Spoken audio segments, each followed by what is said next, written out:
Hello दोस्तों, आज इस वीडियो में जो हम कक्षा 10 की प्रश्नावली 10.1 को हल करेंगे। देखो, प्रश्नावली 10.1 पढ़ने से पहले आप मेरा वीडियो देखें, जिसके बारे में वो वीडियो देखें प्रश्नावली 10 का, जिसमें मैंने व्रत के बारे में सारी जानकारी दी है। उसकी जो लिंक है आपको डिस्क्रिप्शन में मिल जाएगी। ये प्रश्नावली करने से वो वीडियो पहले जरूर देखें। देखो, 10.1 का पहला प्रश्न क्या बोल रहा है, एक व्रत की कितनी स्पर्श रेखाएं हो सकती है। देखो दोस्तों, कोई व्रत है ऐसा, एक वृत्त दे रखा है। देखो, इस पर कितने स्पर्श रेखाएं खींची जा सकती है। देखो, कोई वृत्त जो होता है वो अनंत बिंदुओं का एक समूह से मिलकर बना हुआ होता है एक वृत्त। यानी कि इसके ये जो जो बनी हुई है वृत्त की, ये अनंत बिंदुओं से मिलकर बनी है। यानी कि एक बिंदु पर कितनी स्पर्श रेखाएं खींची जा सकती है, एक खींची जा सकती है। यानी कि ये जो वृत्त है वो अनंत बिंदुओं से मिलकर बना हुआ, तो हर बिंदु पर एक स्पर्श रेखा खींची जा सकती है। अनंत बिंदु पर कितनी स्पर्श रेखाएं खींची जा सकती है, अनंत खींची जा सकती है। तो पहले का जो उत्तर आ जाएगा, एक वृत्त की कितनी स्पर्श रेखाएं खींची हो सकती है, एक वृत्त की जो है अनंत स्पर्श रेखाएं हो सकती है। अब जो दूसरा प्रश्न क्या बोल रहा है, रिक्त स्थानों की पूर्ति कीजिए। रिक्त स्थानों की पूर्ति करना है। देखो, पहला प्रश्न क्या बोल रहा है, किसी वृत्त की स्पर्श रेखा उसे बिंदुओं पर प्रतिच्छेद करती है। यानी कि स्पर्श रेखा, मान लो कोई वृत्त है, ये वृत्त दे रखा है, इसकी जो स्पर्श रेखा है ये ए और बी, ये ए और बी। अब बताओ, ये जो वृत्त को कितने बिंदुओं पर स्पर्श कर रही है, एक बिंदु पर। यहाँ पर एक बिंदु इस पर स्पर्श कर रही है, यानी बिंदु पी पर जो है स्पर्श कर रही है। यानी कि यहाँ पर आएगा एक। यानी कि किसी वृत्त की स्पर्श रेखा उसे केवल एक बिंदु पर प्रतिच्छेद करती है। तो दूसरा प्रश्न देखो क्या बोल रहा है, दूसरा, वृत्त को दो बिंदुओं पर प्रतिच्छेद करने वाली रेखा को क्या कहते हैं। यानी कि कोई वृत्त है ऐसा, देखो मान लो कोई वृत्त है, इसको कोई रेखा ऐसी प्रतिच्छेद कर रही है दो बिंदुओं पर। देखो, दो बिंदुओं पर प्रतिच्छेद कर रही है, तो ऐसी रेखा को क्या बोलते हैं दोस्तों, तो ऐसी रेखा को प्रतिच्छेदी रेखा या छेदक रेखा बोलते हैं ना। तो तीसरा देखो, एक वृत्त की समांतर स्पर्श रेखाएं हो सकती है। ये बोल रहा है कि एक वृत्त की कितनी समांतर स्पर्श रेखाएं। देखो, मान लो कोई वृत्त है ऐसा, इसकी समांतर स्पर्श रेखा, यानी कि यहाँ पर मैं खींचूँ एक रेखा, एक यहाँ पर खींचूँ, यानी कि ए बी और ये पी क्यू, ये दोनों ए बी समांतर है पी क्यू के। तो कितनी स्पर्श रेखाएं खींची जा सकती है, यानी कि दो समांतर रेखाएं खींची जा सकती है। यानी कि एक वृत्त पर कितने समांतर रेखाएं खींची जा सकती है, दो समांतर रेखाएं एक रेखाएं खींची जा सकती है।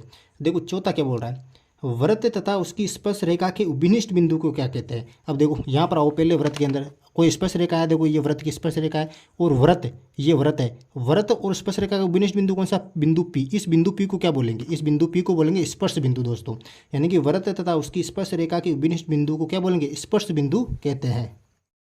जो दोस्तों देखो, तीसरा प्रश्न क्या बोल रहा है, बहुत ही आसान क्वेश्चन है। 5 सेंटीमीटर त्रिज्या वाले एक वृत्त के बिंदु P पर स्पर्श रेखा PQ केंद्र O से जाने वाली एक रेखा से बिंदु Q पर इस प्रकार मिलती है कि OQ बराबर 12 सेंटीमीटर। तो PQ की लंबाई हमें ज्ञात करनी है।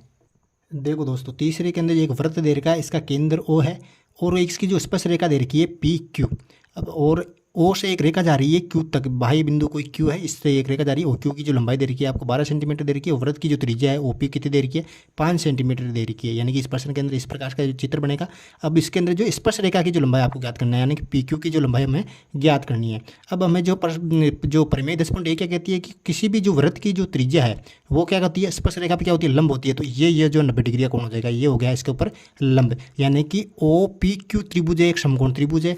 तो मैं क्या करता हूँ, पाइथागोरस प्रमेय यहाँ पर लगा दूंगा। यानी कि त्रिभुज ओ पी क्यू एक समकोण त्रिभुज है, समकोण त्रिभुज है। अतः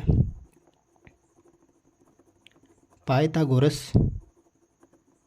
प्रमेय से कर्ण स्क्वायर बराबर आधार स्क्वायर प्लस लंब स्क्वायर। कर्ण का क्या मान है, देखो 90 डिग्री सामने वाली भुजा क्या होती है, कर्ण होती है। ओ क्यू है, यहाँ पर क्या है, कर्ण है। ओ क्यू का स्क्वायर, आधार क्या है, आधार है पी क्यू। यानी कि पी क्यू का स्क्वायर प्लस लंब, लंब क्या है, ओ पी का स्क्वायर।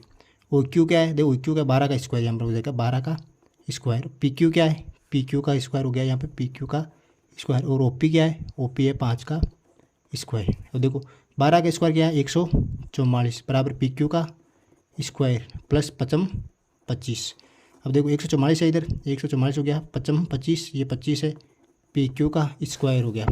144 में से 25 जाएंगे तो यहाँ पर बचेंगे 119, ये हो गया पी क्यू स्क्वायर। अब दोस्तों स्क्वायर इधर आएगा तो क्या होगा, पी क्यू स्क्वायर इधर आ गया तो हो गया अंडर रूट का 119 सेंटीमीटर जो है पी क्यू की लंबाई हमारे पास आई। यानी कि इस प्रश्न के अंदर जो डी ऑप्शन है वो डी ऑप्शन जो है करेक्ट होगा। देखो दोस्तों, चौथा प्रश्न बहुत ही आसान क्वेश्चन है। देखो, एक वृत्त खींचिए, आपको एक वृत्त खींचना है और एक दी गई रेखा के समांतर दो ऐसी रेखाएं खींचिए कि उनमें से एक स्पर्श रेखा हो और दूसरी क्या हो, छेदक रेखा हो। देखो दोस्तों, चौथे प्रश्न में कुछ नहीं करना, आपको एक वृत्त खींचना है। एक वृत्त खींच लिया मैंने, देखो यहाँ पर एक वृत्त खींच लिया। वो कह रहा है कि एक दी गई रेखा है, मान लो मैंने ए बी जो है एक दी गई रेखा है ए बी। अब ए बी के एक समांतर रेखा खींचनी है आपको, इसके एक तो उनमें से एक स्पर्श रेखा हो, एक तो स्पर्श रेखा हो, एक तो स्पर्श रेखा खींचनी है, इसके अलावा एक स्पर्श रेखा मैंने खींच दी, देखो पी क्यू। ए बी के अलावा एक स्पर्श रेखा खींच दी मैंने पी क्यू, और दूसरी क्या हो, छेदक रेखा हो, एक दूसरी छेदक रेखा और खींच लो, ये बोलो एक्स वाई, इसको नाम दे दो। ये चित्र आपको बनाना है इसमें, वेरी सिंपल।